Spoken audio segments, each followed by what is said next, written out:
بسم اللہ الرحمن الرحیم۔ السلام علیکم۔ ابتدا رب العزت کے نام سے جس نے جان دی جہان دیا، اور درود و سلام محمد و آل محمد پر۔ آئیے ان کے ساتھ ناصر نقوی حاضر خدمت ہے۔ ناظرین، جنرل فیض حمید برے پھنسے، اور اس معاملے میں عمران خان کو بھی ایک خاموش پیغام مل گیا۔ خان نے پارٹی رہنماؤں کو دی دھمکی،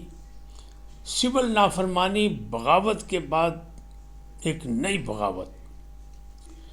اور فوج کو کمزور کرنا غیر ملکی ایجنڈا ہے۔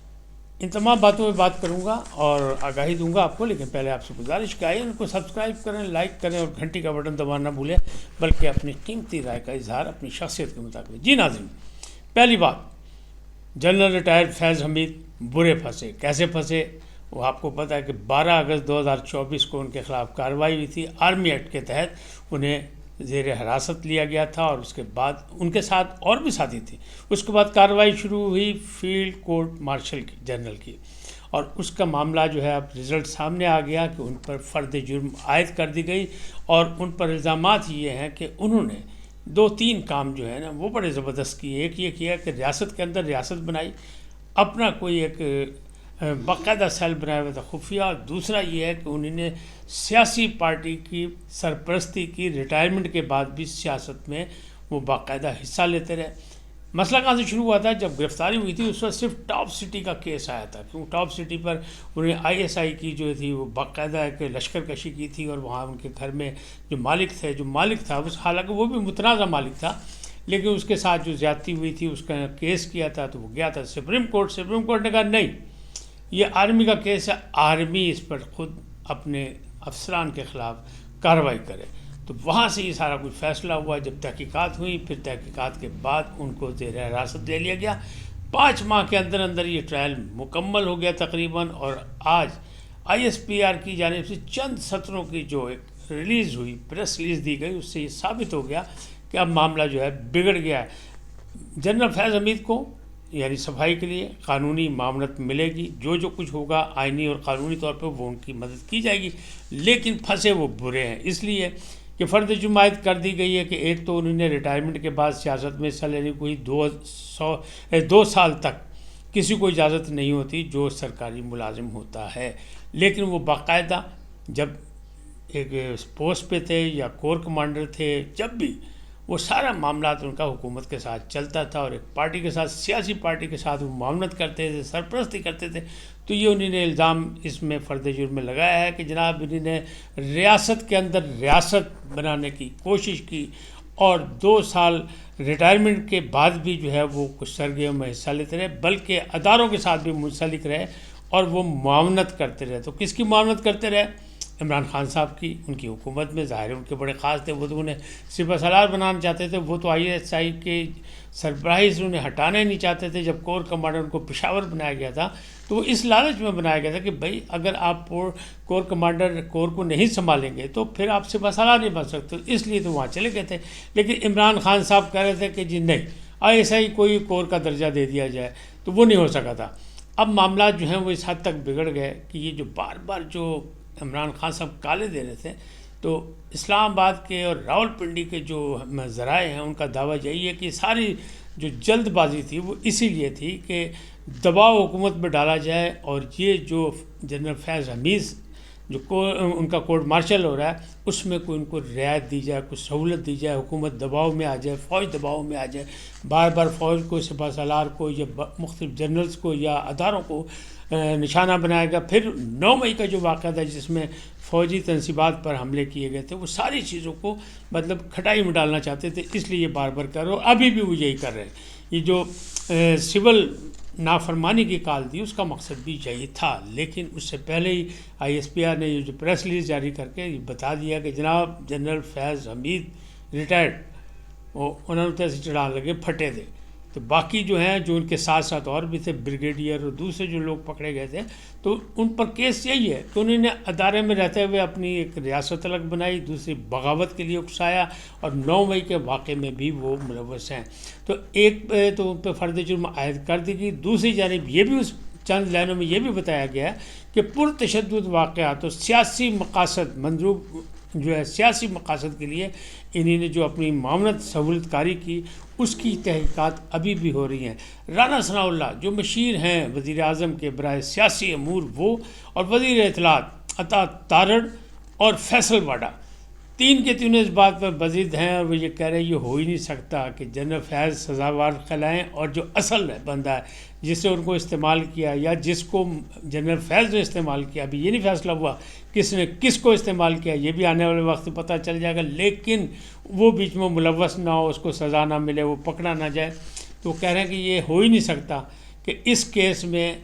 عمران خان صاحب کو رگڑا نہ لگے، اور اسی سے بچنے کے لیے ساری تحریکیں چل رہی تھیں، اور ایسا بھی لگتا ہے کہ وہ نفسیاتی طور پر پریشان ہے، یہ ہے جو بھی ہے، ان کو کوئی خوف ہے یا نہ ڈرنے والے کی باتیں وہ کرتے ہیں، نہ گھبرانے کی بات کرتے ہیں، لیکن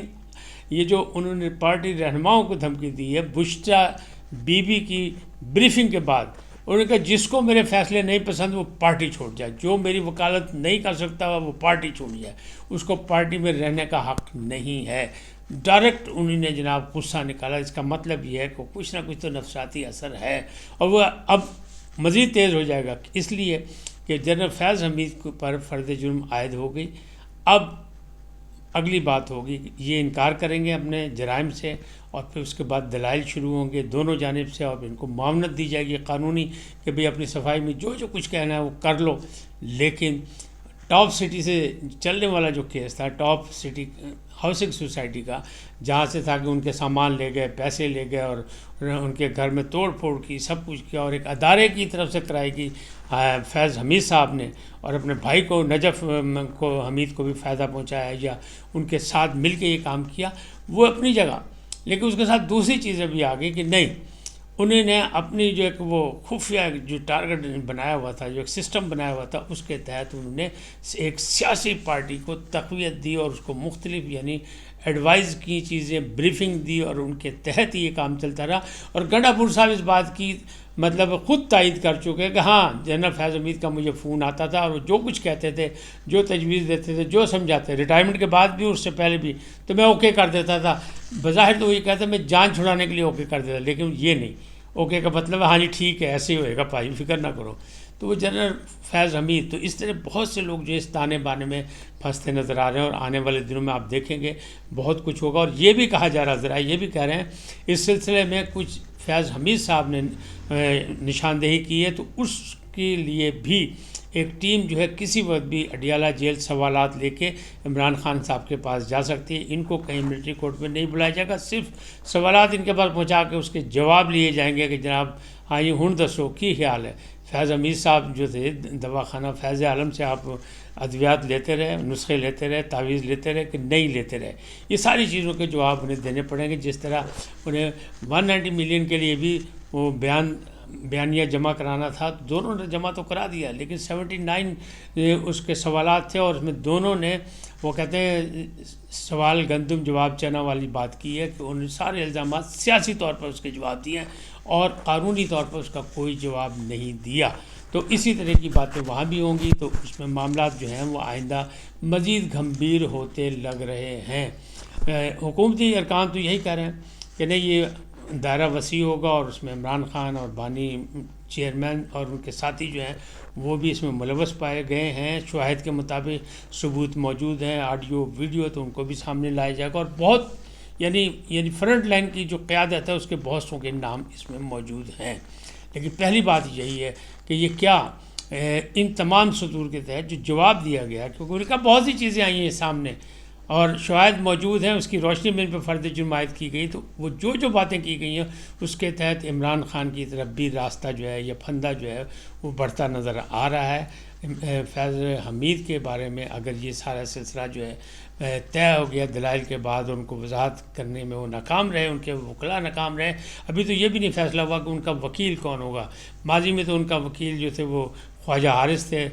امید ہے کہ شاید اس میں بھی وہ، لیکن ابھی تک یہ اس بات کی نہیں۔ لیکن اگر وہ ناکام ہوئے اور ان کو سزا ہو گئی تو ان تمام چیزوں میں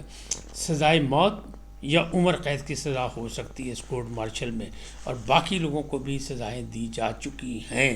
لیکن ابھی معاملہ الجھا ہوا اس لیے ہے کہ ابھی اس میں سیاسی اور سویلین لوگ جو ہیں ان کو بھی شامل تفتیش بھی ہونا پڑے گا، اور بیچ میں ان کو بھی سزائیں ہو سکتی ہیں، کیوں کہ ملک میں بد امنی کے حوالے سے جو ہے وہ بھی تحقیقات جاری ہیں کہ اس میں بھی یہ ملوث ہیں، اور سیاسی سرگرمیوں میں بھی یہ ملوث تھے۔ ان کی عشیر بات پر ہی سب کچھ ہوتا تھا، اور ان کا پلان کبھی تھا وہی جو عمران خان صاحب کبھی صدارتی نظام کی بات کرتے تھے، یا ان کے وزراء شیخ رشید صاحب اور فواد چودھری صاحب کہتے تھے کہ جناب یہ ایسا ہوگا کہ اب 10 15 20 سال تو سیاسی پارٹیاں بھول جائیں، عمران خان کی حکومت رہے گی۔ تو ایک لمبا چوڑا پروگرام تھا کہ سپہ سالار جو ہے بنا دیا جائے گا فیض حمید صاحب کو، اور پھر جناب عمران خان صاحب ہی اقتدار میں رہیں گے اور صدارتی نظام آ جائے گا۔ وہ تو نہیں ہو سکا۔ اب جناب یہ جو ہیں ڈیوٹیفل ہمارے دوست جو ہیں ڈیوٹیفل کیا کہتے ہیں سیاستدان چودھری فواز صاحب، وہ یہ کہہ رہے ہیں کہ قومی حکومت بنا دی، اس سے اچھا حل ہی کوئی نہیں، قومی حکومت بنا کے سب کچھ شامل کر کے 9 10 مہینے حکومت ہے، 3 مہینے بعد وہ الیکشن کرائے، اور پھر جناب یہ سیاسی بحران خاتمہ ہو سکتا ہے۔ مقصد ان کا یہی ہے کہ ساری چیزیں پاجی مٹی پاؤ پر لگ یہی رہے کہ نہ ریاست اور نہ ہی اسٹیبلشمنٹ اس پہ مٹی ڈالنے کو تیار ہیں۔ معاملات گڑبڑ ہیں۔ آنے والا وقت جو ہے اسی ہفتے کے اندر اندر بہت کچھ آپ کو نظر آئے گا، آئینی عدالت سے بھی اور یہاں سے بھی ملٹری کورٹ کے حوالے سے، فرد جرم عائد ہونے کے حوالے سے بھی بہت کچھ نتائج سامنے آنے والے ہیں۔ اس وقت تک اتنے، پھر ملیں گے نئے موضوع کے ساتھ۔ جاتے جاتے آپ سے درخواست، INN کو سبسکرائب کریں، لائک کریں، اور گھنٹی کا بٹن دبانا نہ بھولیں، بلکہ اپنی قیمتی رائے کا اظہار اپنی شخصیت کے مطابق کریں۔